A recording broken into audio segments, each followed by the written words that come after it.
for the day. I'm reading chapters 16 through 18.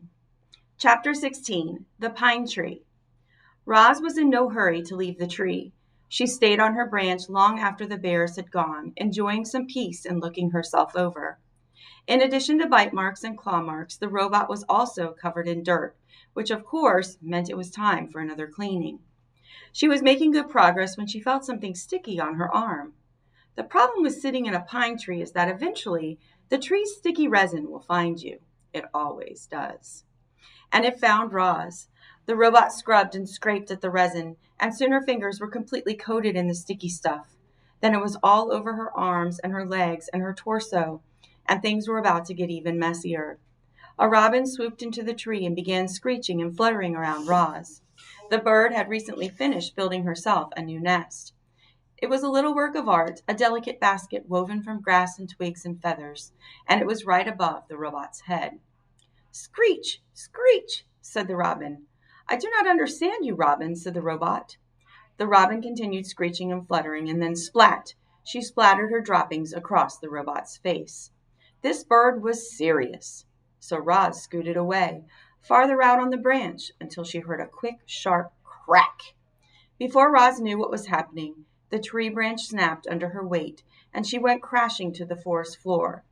She hit the ground hard and lay there as broken branches and pine cones and needles showered down on top of her.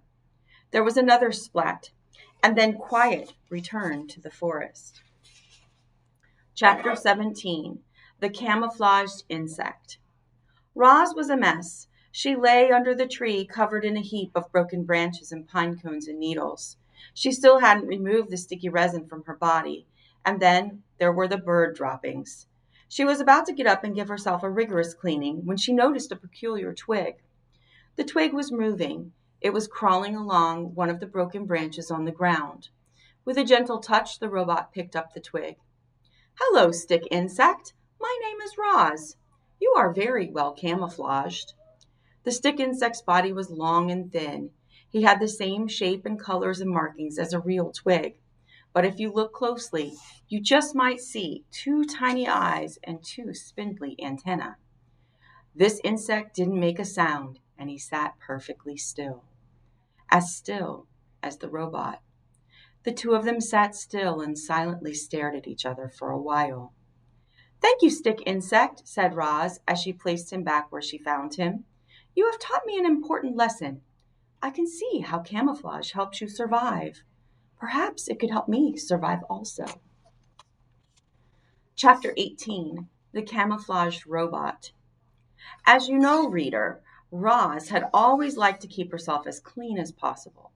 But her desire to stay alive was stronger than her desire to stay clean. And our robot decided it was time she got dirty. Roz was going to camouflage herself. She'd gotten the idea from the stick insect, but Roz quickly realized that camouflaging herself as a twig was out of the question. No, the robot would have to blend into the landscape itself. She began by smearing handfuls of thick mud over her entire body. Then she plucked ferns and grasses from the ground and sank their roots into her new muddy coating. She placed colorful flowers around her face to disguise her glowing eyes, and any bare patches were covered with tree leaves and strips of moss. Our robot now looked like a great tuft of plants walking through the forest. She waited for darkness, and then she padded to the center of a clearing, nestled herself in between some rocks, and became part of the landscape. A few hours later, the sky was brightening, the fog was lifting, the nighttime animals were slinking home, and the daytime animals were beginning to stir. It was just an ordinary morning on the island. However, there was that new tuft of plants in that one forest clearing. Only the bees had noticed the tuft. They buzzed around it, completely unaware that the robot was hidden beneath. And so Roz sat there, right in the open, yet completely unseen, and observed the wilderness around her. She watched flowers slowly turn toward the sun. She listened to rodents crawl through the weeds. She smelled the moist, piney air.